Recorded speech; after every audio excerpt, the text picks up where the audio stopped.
Welcome to Shri Harinarayana home foods. ఈరోజు తోటకూర పాలకూర కలిపి నేను వండుతున్నాను. తయారు చేయ విధానాన్ని చూద్దాం. ఈరోజు నేను 2 రకాల ఆకుకూరలతోని కర్రీ ప్రిపేర్ చేస్తున్నాను. పాలకూర తర్వాత తోటకూర. ఈ పాలకూర తోటకూరను 2-3 సార్లు ఉప్పు నీళ్ళలో కడిగి నేను కట్ చేసుకుంటున్నాను. అందుకు కావాల్సిన పదార్థాలు 2 ఉల్లిగడ్డలు, కొన్ని పచ్చిమిర్చి, పొట్టు తీసిన ఎల్లిపాయలు, కరివేపాకు, కొన్ని ఎండుమిర్చి.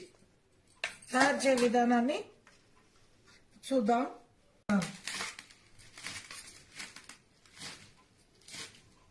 కొంచెం శనగపప్పును తీసుకొని నేను 15 నిమిషాల ముందు నానబెట్టుకున్నాను. కడిగి ఒక గిన్నెలో పెట్టేసుకున్నా. ఇప్పుడు ఇది తాలింపులో వేస్తాను.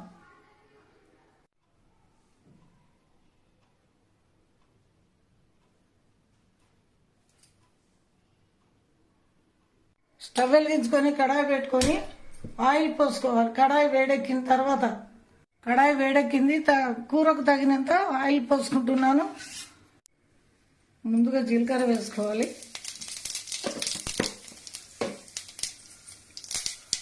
నేను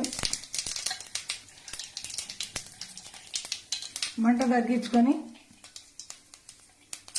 పచ్చిమిరపకాయ తీసుకోవాలి.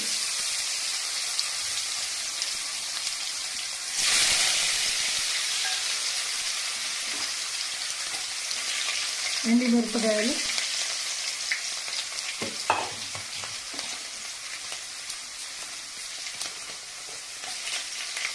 కొన్ని పచ్చిమిర్చి,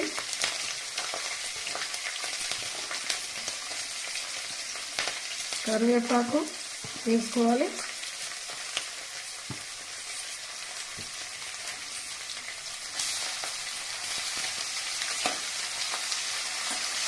ఇలా కలుపుకుంటూ ఇప్పుడు మనము ఎల్లిపాయలను వేస్తున్నాం. తీసిన ఎల్లిపాయలు వేస్తే కూరకు రుచి బాగా ఉంటుంది. తర్వాత ఇప్పుడు ఉల్లిగడ్డ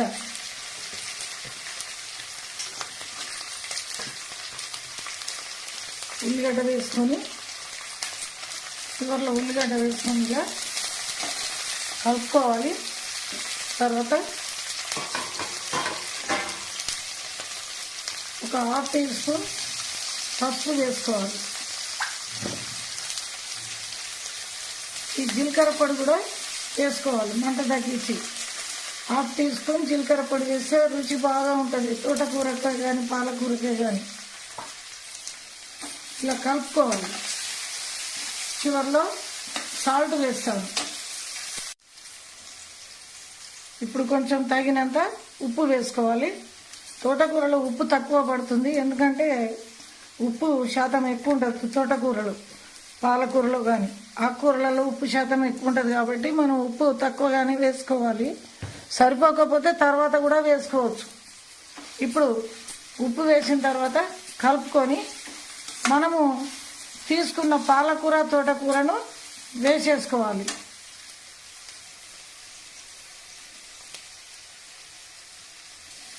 చక్కగా వేగుతున్నది ఇది.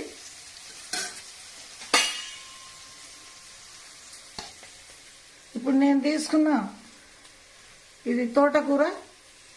ఈ తోటకూరను వేస్తున్నాను.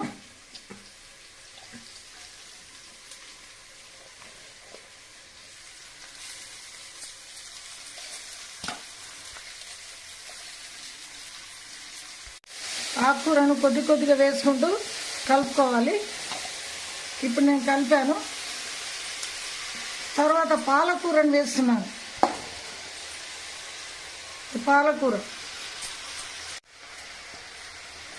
ఇప్పుడు పాలకూరను వేస్తున్నాను. పాలకూరను వేసిన తర్వాత అంతా ఒకసారి కలుపుకొని మూత పెట్టుకోవాలి. పాలకూర వేసి ఈ విధంగా కలుపుకోవాలి.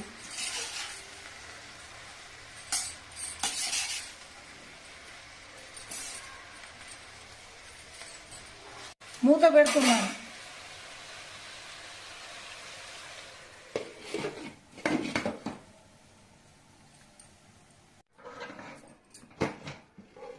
చక్కగా ఉడికింది. పాలకూర తోటకూర ఫ్రై రెడీ అయింది. సర్వింగ్ బౌల్లోకి సర్వ్ చేసుకుంటాను. ఇప్పుడు సర్వింగ్ బౌల్లోకి సర్వ్ చేసుకోవాలి. తోటకూర పాలకూర ఫ్రై టేస్టీగా రెడీ అయింది. ఈ ఆకుకూరతోని మనం జొన్న రొట్టెల కాంబినేషన్తో తింటే చాలా టేస్టీగా ఉంటుందండి. మీరు కూడా ఒకసారి ట్రై చేయండి. ఈ కర్రీ మీకు నచ్చినట్లయితే లైక్ చేయండి, షేర్ చేయండి, సబ్స్క్రైబ్ చేసి బెల్ ఐకాన్ను క్లిక్ చేయండి. మీ వాల్యుబుల్ కామెంట్స్ మాకు తెలియజేయండి. Thank you friends.